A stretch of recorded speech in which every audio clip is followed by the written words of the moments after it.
Ladies and gentlemen, almost 10 years ago, the American journalist William Dobson wrote a fascinating book called The Dictator's Learning Curve. The book discussed the global battle for democracy and how technology could help activists and journalists to expose any wrongdoing. In Dobson's words, dictators can surrender any hope of keeping their worst deeds secret. If you order a violent crackdown, it will be captured on an iPhone and broadcast around the world. And this is still true today. But something else has changed. The digital tools that help journalists are now also being used to harm them. Phones and laptops are used to spy on their work, track their location, and expose them to danger. Over the last few years, threats against journalists in the digital domain have increased dramatically. Commercial spyware, which many authoritarian regimes use, has grown into a $12 billion industry, an industry that is largely unregulated. Last year, investigators discovered the presence of Pegasus spyware on the phones of politicians, human rights defenders, and journalists. Not only in authoritarian countries, but also in the European Union. And this needs to stop. Journalists must always be free to do their work.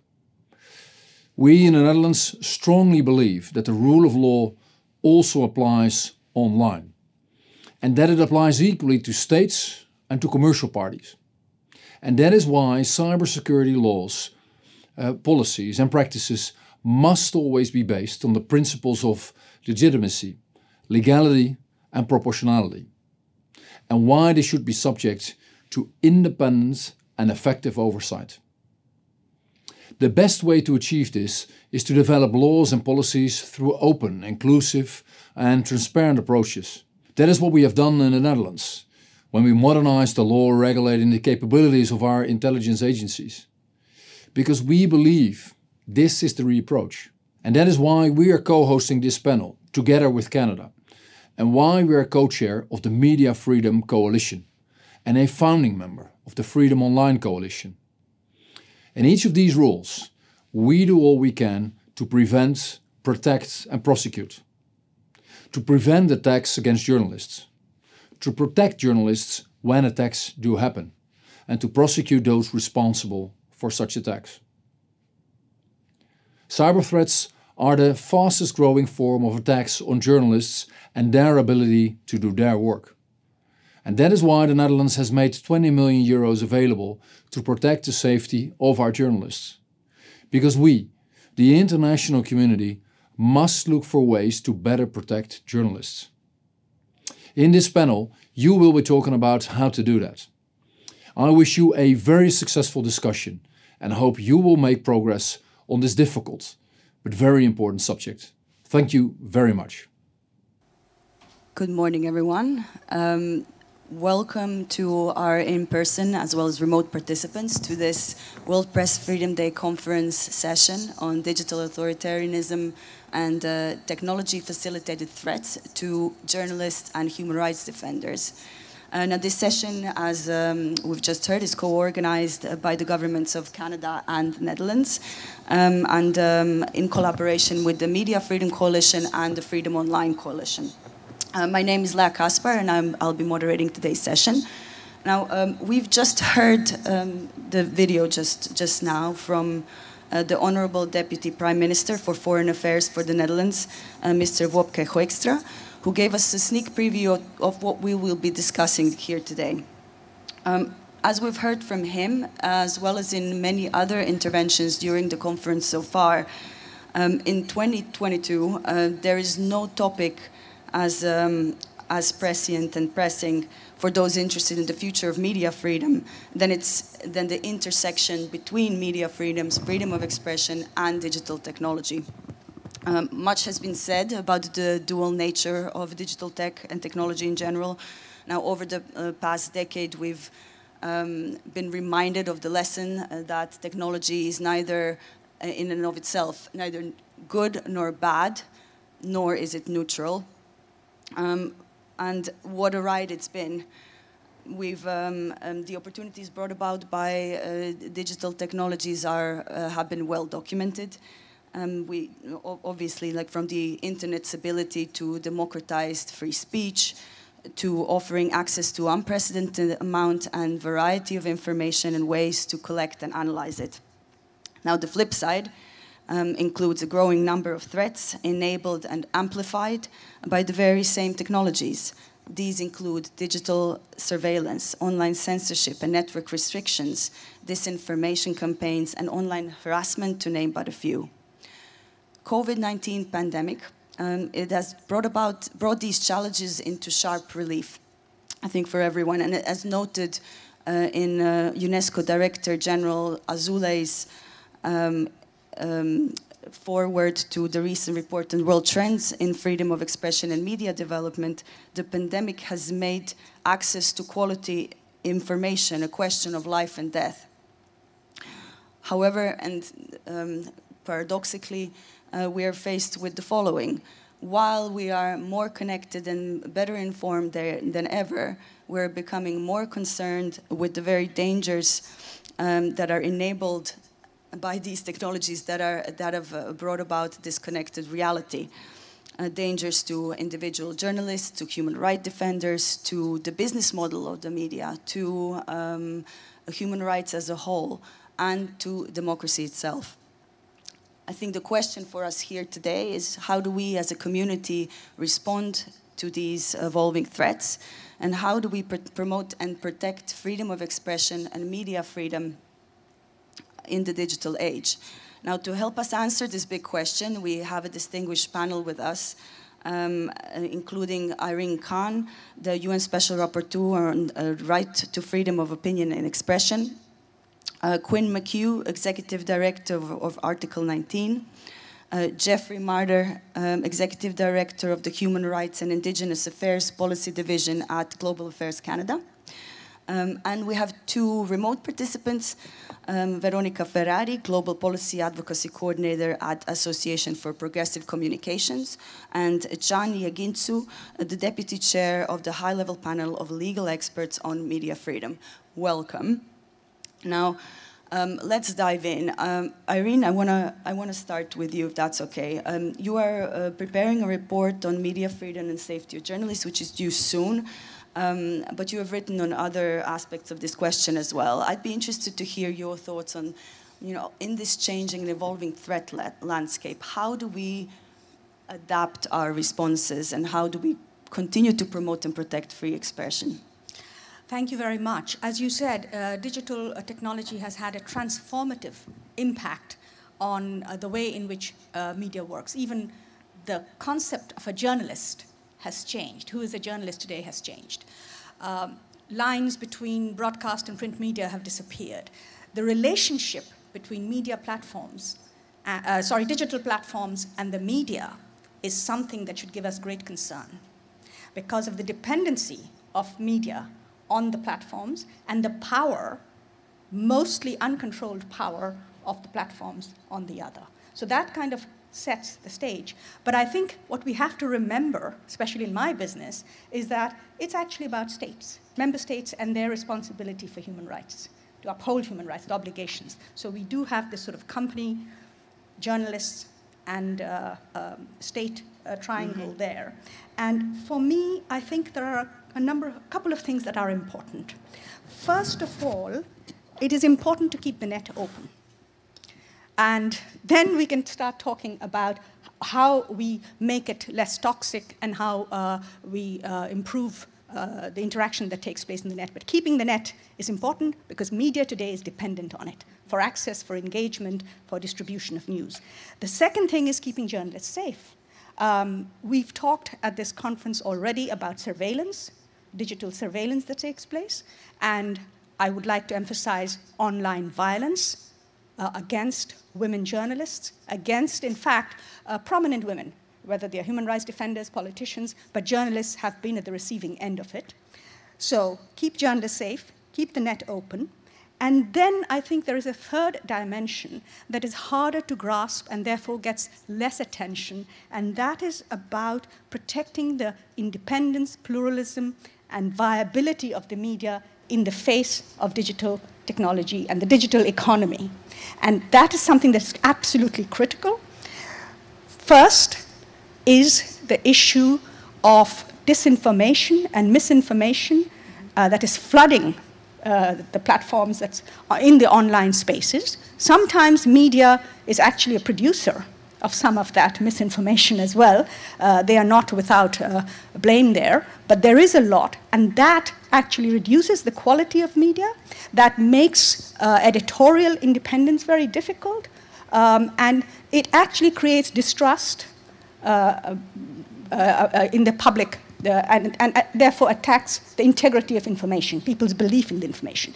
Then there is the other dimension, and that is the economic viability of media, because the platforms, digital economy is also diverting revenue away from legacy media, and that is having then an impact, and many outlets are being wiped out.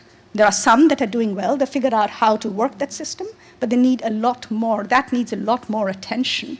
And then one can also go into issues of ownership of media and so on. These are things that are below the line, but for me, the economy here, the viability issue, is not an issue of the market. It's actually an issue of human rights, because it does affect media freedom, independence, and viability. So if you take disinformation, safety, access to the net, and the viability, I think those are sort of that's our starting issues. point from you. Thank you. Quinn, does that resonate? You are heading Article 19 and an NGO that's been at the forefront of the fight for freedom of expression for decades. How do these, does this resonate with your experience and your recommendations? One of the things that Irene pointed out that's, I think, absolutely essential, I was going to address as well, is the idea that we can't look at this from just a market perspective. Freedom of expression should not be beholden to who runs a company, and it shouldn't be beholden on to who's going to pay for something. And if we're talking about freedom of expression is moving increasingly online, we have to take seriously what that means and the implications. The other thing that Irene mentioned as well, I want to emphasize, is that this is a state issue. You know, the ability of people to access and enjoy their human rights is an obligation on states. So despite the incredible power of the platforms, we shouldn't ever shy away from that and the role that states have to play in setting the appropriate tone for pushing back on digital authoritarianism and ensuring that human rights are protected. So to get a little bit into this, one of the things I think we need to really be aware of, I mean, this session talks about journalists and about media, but really the impacts that we've seen in terms of the increased surveillance, the restrictions of people to speak, that's not about dissidents and journalists. That's about controlling what people think, what people say, and what people can access. It's about control of the narrative and control of populations. So we need to be careful not to fall into this trap of thinking that it's only certain communities that are most impacted by what we're seeing in the decline of media and the repression and the increase of surveillance. It's not. It's about broader societal control, and we need to keep that into account when we're looking at this. So what do we need to look at in terms of some solutions? Well, one of the things that we like to talk about at Article 19 is the idea that these questions, and particularly technology development and deployment, should be approached from a human rights first perspective across the stack. So not just when it comes to thinking about, applications. It's not just about Twitter. It's not just about Facebook. It's about what's the architecture of the internet? How is it actually created to put human rights, privacy, data protection, and expression at the heart of the policies and the infrastructure that run the internet? That's something that often gets overlooked. But if you lose the infrastructure, if you lose the pipes in which the internet flows, we've lost the whole debate on human rights. We're talking about kind of the peripheral and the crumbs around the edges. So we need to always be aware that it's more than just the applications. It's about how things are fundamentally run. Another issue is digital markets, as we've talked about, Irene, the idea that the business model is a fundamental problem for freedom of expression and authoritarianism. And what do I mean by that? We know that for the platforms on which expression is being realized now, they're driven by engagement. It's the engagement economy. They make money when we pay attention. We pay attention because things outrage us. And the things that outrage us tend to be hate speech, tend to be disinformation, tend to be propaganda, all these other things. But that's because the root here is that the platforms themselves prioritize that content for us to see. It's been fundamentally problematic for freedom of expression organizations because there was this idea that the antidote, traditionally, the antidote to bad speech is more speech. It's a very First Amendment fundamentalist perspective. That 100% doesn't work online because two pieces of speech are never equal.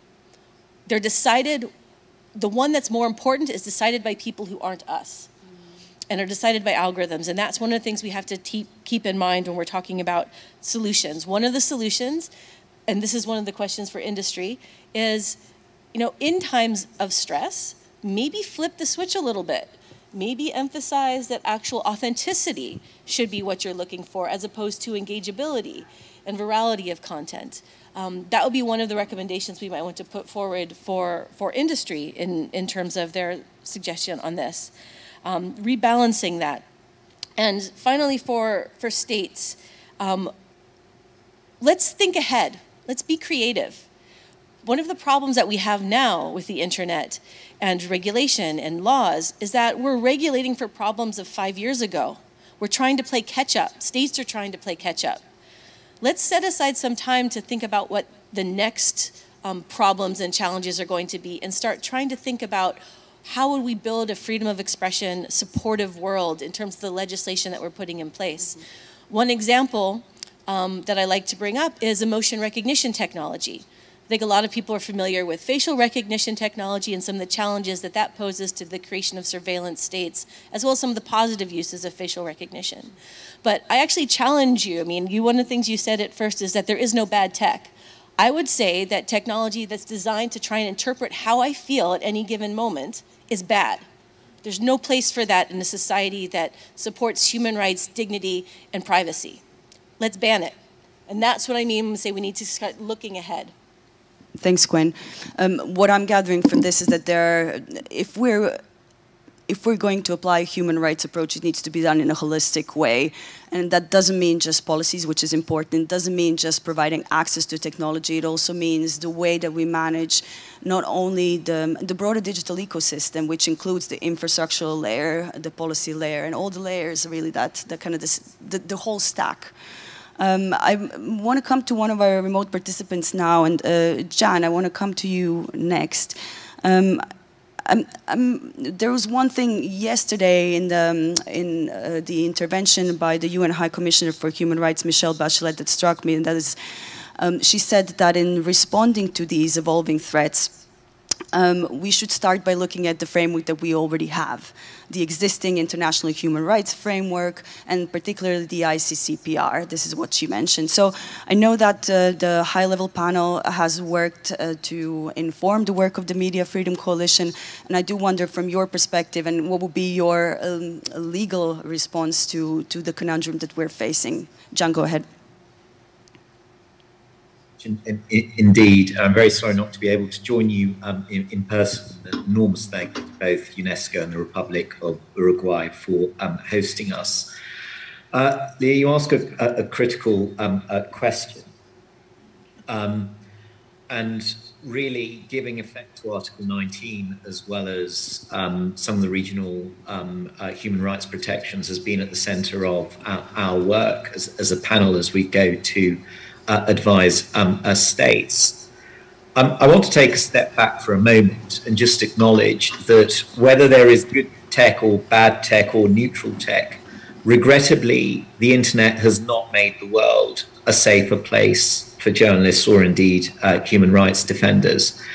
So I'd really like to tackle your question, Leah, from the perspective of journalist safety, as touched on by Irene, and by reference to what governments can do, because really that's been our focus as the high-level panel of legal experts on media freedom. I mean, essentially, we're an independent advisory body, and we're established by a coalition of states. We're established and asked by them to advise them in their efforts to promote and protect media freedom. Of course, we don't do that in a vacuum, and we've been undertaking our work in close consultation with civil society and international organizations. The main civil society actors, happily, have formally endorsed all of our recommendations. And those recommendations flow from giving effect to Article 19 of the ICCPR. But I just do want to say a couple of words about the issue as it relates to safety. Because I mean, today, remarkably, we live in a world in which a journalist is now killed every 5 days. We live in a world in which the number of journalists killed outside of war zones, at least in recent years, have surpassed the number dying in war zones. We live in a world in which journalists are increasingly demonized, harassed and surveyed online. And critically, for the purposes of today's discussion, we live in a world in which 1 in 5 cases of virtual abuse or harm now leads to real life attacks and physical harm. That's why I think this UNESCO discussion paper, which I understand has been launched today on global trends in online violence against women journalists, is not only timely, but it constitutes essential reading. I mean, it's remarkable that over 70% of women reporters surveyed have experienced online attacks and harassment. And it's critical, we say this as a panel, to understand that these attacks are not some sort of self-contained phenomenon. The rise of online violence and attacks against journalists, we say, and echoing Irene, echoing very much Quinn, it's inextricably bound up with the rise of disinformation, with the rise of discrimination and so-called populist politics. It's an integral part of the effort on the part of authoritarian regimes to suppress the free flow of information and to control what constitutes the truth itself. I mean, of course, there's no one-size-fits-all solution to this. And it's very clear to us that both social media platforms and media organizations are struggling to respond effectively. And democracies now are grappling with how to deal with platforms. And that's obviously important. And we say that's one of the challenges of our age. But those efforts must not eclipse what states can do now to strengthen the existing international legal framework to safeguard journalists. And we've made 4 principal proposals to the coalition, and those proposals are contained in 4 advisory reports that we've published as the high-level panel. The first, we say that protecting journalists means getting them out of harm's way when they face imminent danger. So we say that democracies must offer emergency visas to journalists at risk.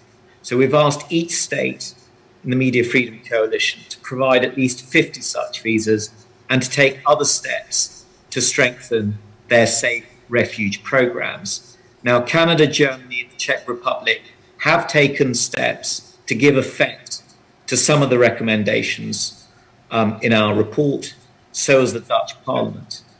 Second, we say that democratic states must commit to protecting their own journalists abroad through robust diplomatic support if they face abuse.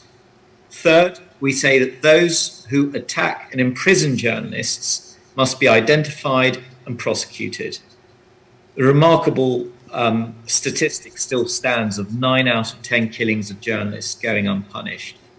There should, we say as a panel, be an international task force that can investigate violence and other abuses against journalists when authorities on the ground are either too slow, too ill-equipped, or too politicized to act. And fourth, finally, we say that punishment should include not only prosecution, but also targeted financial and travel sanctions against those who target the press. As I said by way of opening, the starting point for all of these recommendations is Article 19 of the ICCPR. It needs to be read as a living instrument it needs to be read as an article that provides protection for threats as they appear today. And in all of our proposals, we are asking states to take concrete action by reference to concrete mechanisms. So just by way of closing, while the issue of the regulation of platforms is debated and continues to be debated, not only within countries, but also between states, we say that journalists need protection now, and unfortunately, like never before. And we ask states not to lose sight of that. Thank you, Leah. Thanks, John, for now. Veronica, your work with the APC has been focused on building tech policies and practices that help support and promote and protect human rights in the digital age. Imagine that we have, like Irene said, we have access to the internet. We have the rights-respecting tech. We have the frameworks in place. And let's say we have accountability mechanisms in place as well, so the implementation is there. I do wonder whether that's, not saying that we're there, but imagine if we had all of that. Would that be enough? In light of the evolving threat landscape, how do we, do we need to do anything else to adapt? How do we look to the future? Quinn mentioned this, and Jan pointed to it as well. We need to be future-proofing our approaches. So I want to come to you for your reflections on that, I want to say, simple question. Go ahead. Thanks, Leah. I hope you can hear me okay. Good morning, everyone. I hope you're all having a great conference. Great to join you remotely. And thanks so much to the FOC and the Media Freedom Coalition for the invitation. Yeah, as you said, Leah, that's a big question.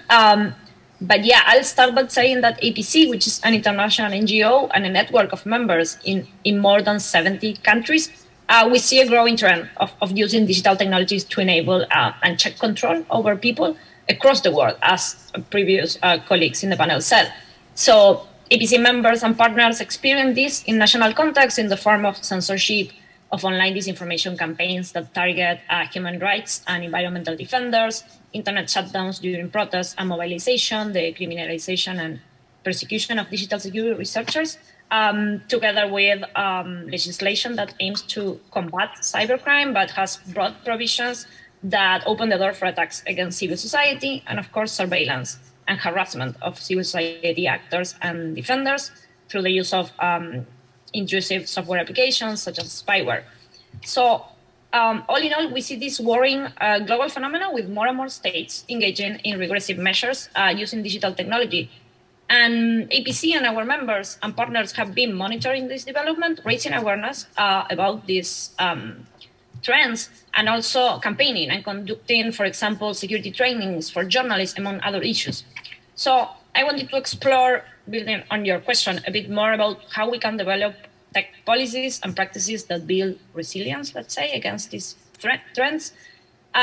Firstly, again, building on what others said before, international human rights frameworks should be the default standards that guide these policy interventions. In a recent conversation at the FOC, we had Nani Johnson-Reventlow saying that international human rights framework provide us with the tool to tackle these worrying trends, and that should be the default guiding policies to address these issues. And these include the UN guiding principles on business and human rights. So companies should live up to their responsibilities to respect human rights and of all the persons affected by their practices. And it requires conducting due diligence, mitigating adverse effects, and also providing access to remedy. So secondly, I wanted to talk about the governance of digital technologies and the need for multi-stakeholderism. So researchers and experts working on these issues claim that digital authoritarianism, which is a difficult word to say, is also model for governance of digital technologies. So the policies that build resilience against these trends should be developed through effective, transparent, and meaningful multi-stakeholder participation.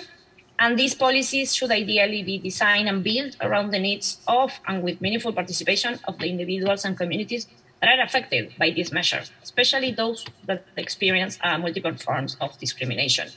And that leads to my next point, which is that we cannot talk about freedom of expression in the digital age without addressing inequalities, and inequalities in terms of access.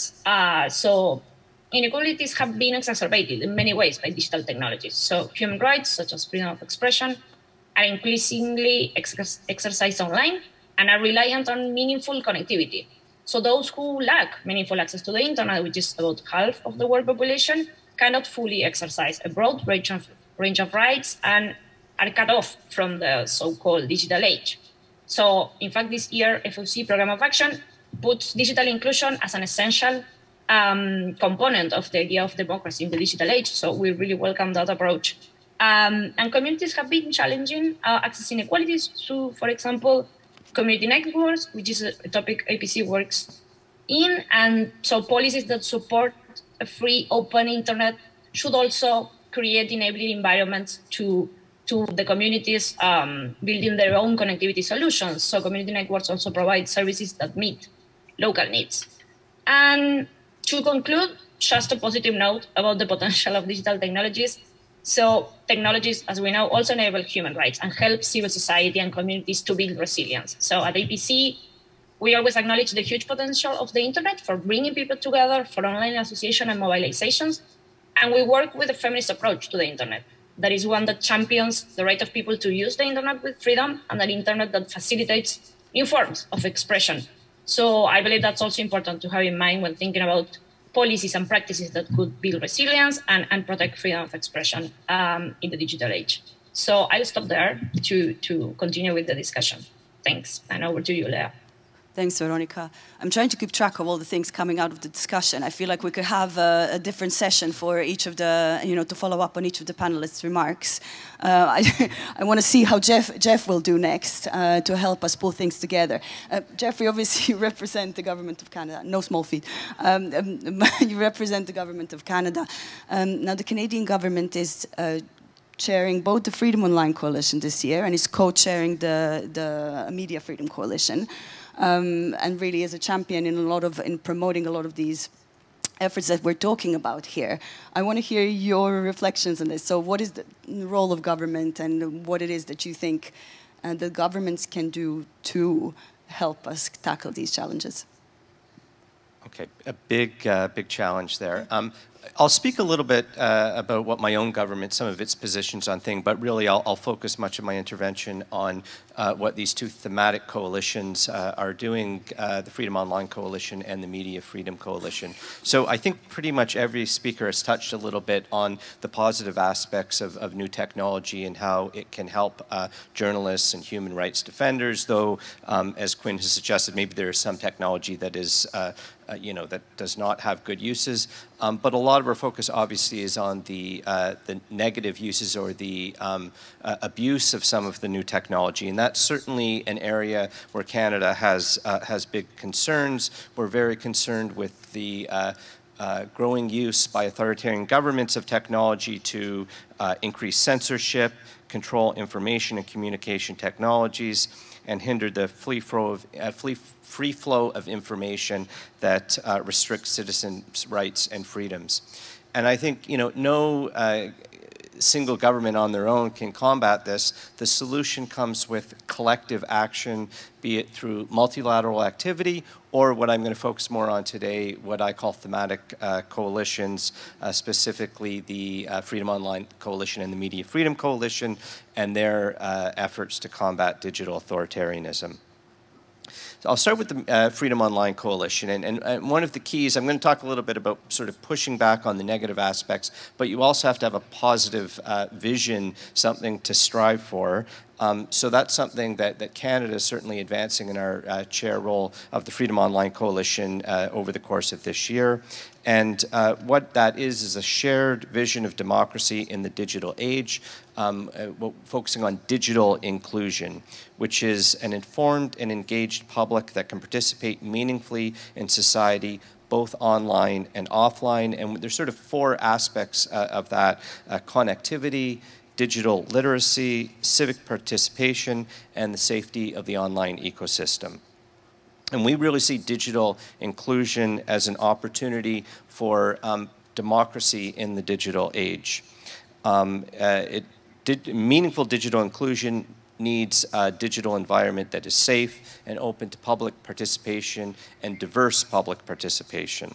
It's also about enabling individuals to engage online in their communities for their betterment, free from barriers such as censorship, surveillance, and internet shutdowns. So how does, it's good to have a vision, but what practical efforts does the Freedom Online Coalition take to help advance some of these things? So the Freedom Online Coalition is now brings together 34 governments with an advisory board, and I think that's key. These coalitions are multi-stakeholder coalitions, and I'll speak a bit more about that in the context of the Media Freedom Coalition.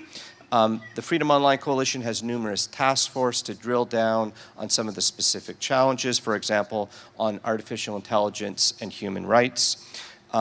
The coalition has also developed a series of initiatives to promote civic participation and safety online, including a playbook for gender equality in the digital age, which sets forth best practices to support gender equality in digital contexts. Outside the coalition, Canada has some of its own initiatives. One of the best known is something called Voices at Risk, which is our guidelines for Canadian missions abroad, but also have broader use on how best to support human rights defenders, including journalists. Now, the Media Freedom Coalition, which Canada is co-chairing with the Netherlands, is a group of 52 states at this point, which share the common objective of promoting and protecting media freedom. Again, it's a multi-stakeholder coalition, so it brings together in addition to the states, it's complemented by a civil society consultative network, of which Article 19 is a prominent member. There's also the high-level panel of legal experts, and we've heard from Jan, who's given a bit of an idea of their excellent recommendations and challenging recommendations to states. I'm happy to say we need to be pushed constantly. And another key partner is UNESCO, which has established the Global Media Defense Fund, which supports investigative journalism, access to legal support for journalists, as well as more recently sort of an emergency crisis fund, something obviously that we're seeing or are seeing on the path to being put into use in the Ukraine situation. The Media Freedom Coalition also issues statements, public statements. They can be thematic statements, and one is being issued, it should have been issued already today for World Press Freedom Day. We've also had, just to give an example of some recent country-focused statements, we've had a recent statement on the media freedom aspects of Russia's invasion of Ukraine, and we've also had a recent statement on the closure of media outlets in Hong Kong. And I think one of our big strengths is our diplomatic networks on the ground, which gives our diplomatic missions the opportunity to engage with governments around the world. So sometimes it's megaphone diplomacy, but sometimes quiet diplomacy we find can yield better results in terms of seeing the release of individuals who are under detention. So I think, and finally to conclude, leveraging the work of the Freedom Online Coalition and the Media Freedom Coalition together with multilateral activity is something that we need to continue to pursue. In that vein, again, which we do every 2 years, Canada and the Netherlands will be leading on a resolution at the next session of the Human Rights Council on freedom of expression, which will complement the work of these two coalitions. This panel that we're engaging now is an joint initiative of the two coalitions. So I think there's lots of work that remains to be done, but it's collective action with multiple stakeholders that can help drive us forward. Thanks. Thanks, Jeff. Listening to your intervention now on the back of the previous interventions that have identified the multitude of threats that we are faced, I can't help but wonder whether this response is sufficient. And when you look at the decline in internet freedom and media freedom over the last decade, which have been well reported on, I wouldn't be doing my job, I think, if I didn't address the elephant in the room here, and that is the fact that the democracies themselves have often fallen prey to the siren call of digital authoritarian practices. let's not be fooled. You know, what the default thinking when we talk about digital authoritarianism is to think about authoritarian governments. However, many governments around the world, including democracies in which we live in, are using these same practices, including digital surveillance, online censorship, and disinformation campaigns, which we've heard about. I do want to kind of ask the panels to, my panelists to reflect on that and to ask ourselves honestly whether, you know, what it is that democracies should be doing. Are they doing enough? Is the vision that Jeff has now shared sufficient? What else should we be doing? I mean, there are so many questions that I have around this, but I do want to throw it back to the panel and to see what your reflections on this question are. Who wants to come in? I don't want to put anyone on the spot. Irene, do you want to start? Go ahead. I do want to come in. Thank you very much. No, that's a very interesting and good question. I would say that democracies should walk the talk of human rights. And two things that I see governments doing that if they did less of, I think we'd be living in a better human rights respecting world. One is double standards, and the second is delegation of responsibility. They should avoid both. And what do I mean by that? Now, if you take, we all know Article 19, we've talked about Article 19 as the provision of the covenant, not as the organization that Quinn leads, and that it is really the foundation. The human rights foundation is to be found in the human rights instruments. But what happens when you come under pressure as a democratic government? How fast do you resort to the same authoritarian practices that you are condemning in other countries? And let me give you two examples. India and internet bans. India, as a democratic state, is top of the list of Access Now's report as the country that has had most internet shutdowns over the past year, 106 times. Okay, so that's one issue. Then let's look what's happening. We're talking about Ukraine and Russia and the reaction to the terrible situation there, and a lot of disinformation floating, of course, on the Russian state-owned media. What is the European Union's reaction? Shut down Sputnik and RT as media outlets. That's the most extreme measure that you can take in terms of restricting media freedom. Was that a necessary and proportionate response? Were there other means that the European Union could have used to address disinformation spouting from Sputnik and RT? Many of us would say yes. There were many other measures that they could have taken. So those are the two kinds of examples. When that happens, it makes my job very difficult, because there are many other countries that turn to me and say, but if the European Union can do it, why can't we?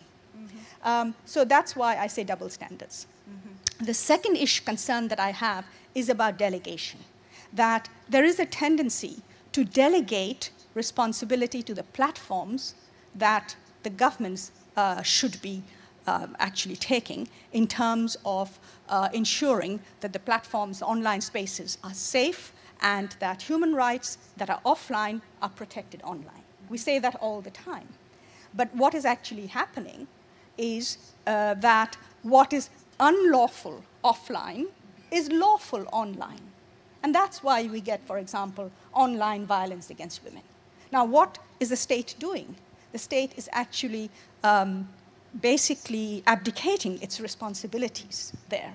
And I would call for smart regulation of online platforms. And I say smart because it's extremely important that it not turn into censorship. There are too many governments in the world that are introducing legislation to control online speech that actually violates Article 19. Mm-hmm. And that's a very living danger that we have to be careful about.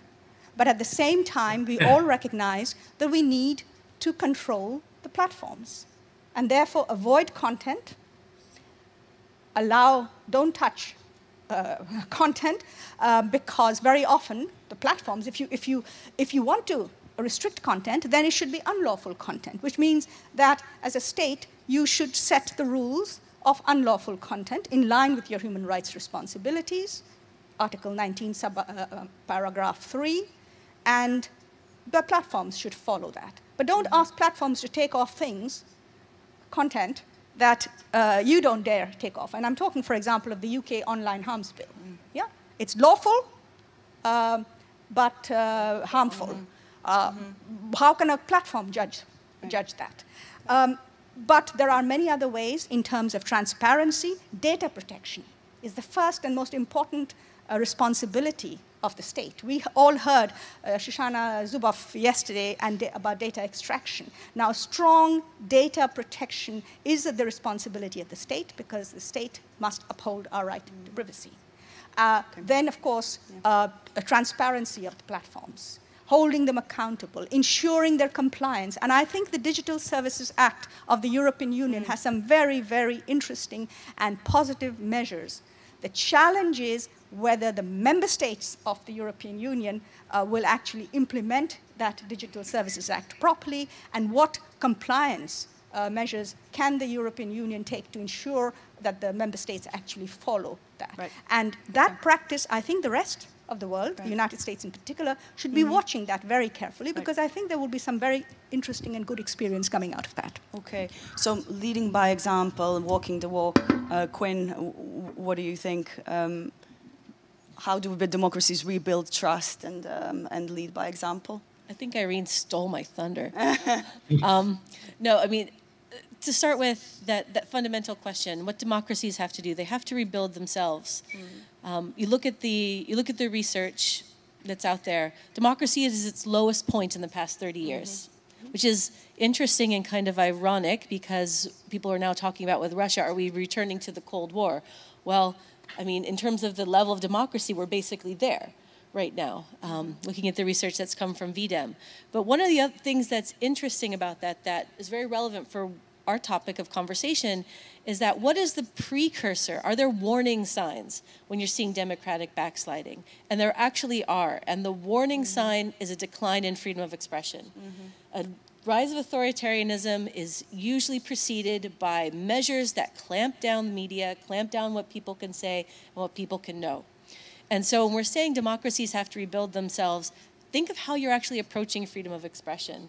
Some of the things that Irene had mentioned, of course, that are there, what's the fundamental basis for democracy? Being able to speak and not being penalized for that speech, again, if it's lawful. So that does mean data protection is very key, privacy protection. I come from the United States. I was actually sitting in a meeting once where different trade people who handle trade negotiations from the State Department were bemoaning the fact that companies overseas or overseas governments were asking American companies, so how can you protect privacy? Where's your what privacy laws do you have in the United States? And the U.S. response was, we don't have a privacy law. We have 13 different pieces of legislation. If you have 13 different pieces of legislation, you don't have a privacy law. You have loopholes to be exploited in which data can be exploited. So those would be some of the things that we could potentially look at. And it gets down to this issue. You said double standards. I would say lead, don't explain. Lead by putting the best practice out there. Don't explain away why your practices that undermine democracy are okay in your country, but not okay in other places. Great. Thanks so much. I really like that. So lead, don't explain. That's Quinn's message. Just want to turn to our remote participants and panelists to see whether they would like to come in. Either one, and just please feel free to jump in. Sure. I've unmuted myself, so I have a slight head start on Veronica. I hope she doesn't mind. I was just going to say I'd echo all of that. But also, I mean, not only looking at the analysis on a country basis, but also on a coalition of country basis. What do I mean by that? Irene mentioned internet shutdowns in India, and I'd echo everything that she said about that. But look at what's going on in terms of access bans in states that are currently in the Council of Europe. And where we've arrived at is a situation where Article 10, rather like Article 19 of the ICCPR, Article 10 of the European Convention very clearly provides for protection against disproportionate access bans and internet shutdowns, fine. But we have a problem. And the problem is that applicants need to go to domestic courts first for their rights. What we have is a situation, therefore, where, for instance, Wikipedia can be banned in Turkey for a period of over 2 years as the case percolates through the domestic courts. In today's world, for states to stay current on top of these issues, we really need to review our existing mechanisms. We can't have a situation where international recourse on a wide-ranging internet shutdown takes years to come about. And therefore, it's interesting to see instructive examples from different parts of the world where there is no such limitation. And I think the internet shutdown in Togo and the relative speed with which the Court of Justice of the Economic Community of West African States was able to handle it, it is instructive. We really, really need to look also at our mechanisms to ensure that even where there are remedies in place, that they remain practical and effective in today's online environment. Thanks, John. Jeff, not to put you on the spot, but I'm putting you on the spot. I do wonder, you know, that there are countries, obviously, no one's doing it, no one's figured this out. We are still in an evolving threat landscape, and I don't think there's one country in the world who can say, you know, they've got this figured out. Now, the Freedom Online Coalition and the Media Freedom Coalition consist of countries who are trying to do better. That is really kind of the vision that they've set out for themselves. Would there be anything that you would want to kind of contribute in response to this question? Well, I would agree completely. I mean, looking what we do in these coalitions is collective international action, but we've also taken it upon ourselves to improve our situations domestically. So just in the same way, reference has been made to High Commissioner Bachelet's intervention yesterday. I mean, we're all, when we sign on to the international covenants or international human rights conventions, we make international legal obligations, and we have to be held to account for them, be it in the Universal Periodic Review process or other mechanisms through the UN system. So absolutely, you know, I'm not going to say that there are no double standards. Canada, I know, has its own vulnerabilities. Maybe my co-panelists are being diplomatic, and I haven't been singled out here. But no, we absolutely have to be held to the same standards. And we cannot have double standards, and when there are errors, we have to strive to correct them. Thank you, and I appreciate you engaging with us on this topic. I'm conscious of time. Unfortunately, we won't have time to open it up to the participants in the room, but I do want to go around my speakers one more time in the last couple of minutes and see if there's any final remarks they want to offer to our audience. If you have any specific recommendations for the two coalitions that are collaborating to organize this panel as well, that would be really great to hear. But I'm going to go around maybe in reverse order, start with Veronica and then work my way back. Veronica, any kind of final remarks? If people could stick to 1 to 2 minute stops, that would be great. Veronica? Yes. Thanks, Leah. Yeah, I was thinking about a lot of the issues that were already mentioned, the idea of focus on leading by example at the national level and implementing the already existing frameworks that protect human rights. So again, it's important that governments at the national level engage with civil society and other stakeholders through consultative processes in designing new policies, but also it's important at the global level that championing the participation and the openness of these processes. It's even harder for civil society to follow a lot of the global policy discussions connected with the issues we are discussing here. And finally, yeah, spaces such as the FOC are key for this, but there is also a need to move forward in the implementation of the already existing commitments. So as Canada was saying, the role of civil society is to push a bit on these issues. So looking forward to maybe more action on already existing commitments. So I would stop there. Thanks again for the invitation and great conversation. Thanks, Veronica. Why don't we stay with our remote panel, Jan? Thank you, Leah. And having taken so much of Veronica's time, I'm going to be short on this one. I would echo Veronica, engagement. And this panel is organised by states. And so I would reiterate on behalf of the panel the importance that the states that form these two coalitions engage with civil society. In the case of the Media Freedom Coalition, continue to engage with the panel. We have enjoyed a very good relationship with civil society and consulting them, but I think the final thing I'd like to say is we as a panel, through our secretariat at the IBA, are always open to contact and to further engagement and to learning from you as we navigate these choppy waters. Thank you very much indeed. Thanks, John. Jeff, final remarks from you. Wow. I mean, in the same spirit, I think multi-stakeholder approach is the way to go, and I think the panel really reflects that. So I'm, a state representative. We have civil society here, the high-level legal panel, and the multilateral system, and an independent mandate holder, and that is the way to move forward when we're dealing with what are obviously difficult challenges that require much discussion and much thought about how to move forward. Brilliant, thank you so much. Quinn? Thank you. Just to build really quickly on something that Veronica had said, the ability for civil society, I don't know if the microphone's on. Can we check that the mic is on, please? Is this on? There we go, thanks.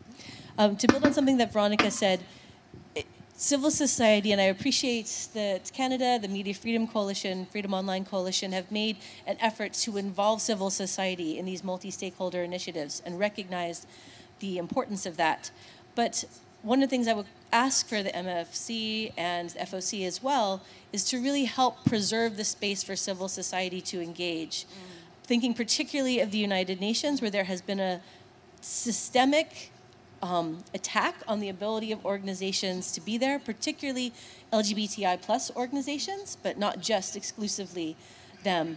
And if we want to engage, we want to have dialogue, please help us as coalitions to ensure we actually can be there. That would be one of the kind of first things that I would say. And in terms of more specific things for thinking of the power of these potential coalitions, to think about collectively pushing for and looking and promising to adopt greater transparency, particularly looking at pushing for legislation around algorithmic transparency, transparency around artificial intelligence and those sorts of deployments. As Irene said, I think there's some things of the DSA that are very interesting to look at because it emphasizes the ability of getting access to the practices of some of these platforms, not just content regulation, but systems regulation. And those are very interesting models to look at. Thank you. I think there's a UNESCO report on transparency for online platforms that's coming up. It hasn't, which will be really interesting to look at. Irene, over to you to wrap us up. I think others have said everything, so the last word is always a difficult one. But I would want to actually add to Jeffrey's call for multi-stakeholderism, greater diversity. Regional diversity, diversity of people with different kinds of backgrounds, because that's a risk. The risk is who's going to be left behind in this new great digital future. We know what happened when people get left behind in the offline world, and we should not make that mistake in the online world. Thanks very much. And with that, I'm not going to try and wrap up the breadth of the conversation we've had today. The kind of couple of high-level points, messages specifically to governments: lead by example, do better domestically, support multi-stakeholder engagement, and make it diverse. And I think that's a really useful, useful recommendations for us to think about. And with that, I'd like to invite you all to thank my lovely panelists today, and to thank all of you for joining us today for this session. Thanks, everyone.